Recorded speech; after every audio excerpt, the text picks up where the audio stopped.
வந்தே சரணம் புகும் அடியாருக்கு வானுலகம் தந்தே பரிவோடு தான் போயிருக்கும் சதுர்முகமும் பைந்தேன் அலங்கர் பருமணி ஆகமும் பாகமும் பொற்செந்தேன் மலரும் அலர்கதிர் ஞாயிறும் திங்களுமே.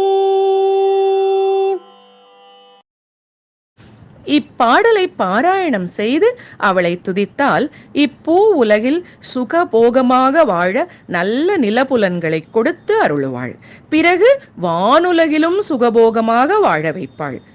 அருள்வாமி அபிராமி உமையே.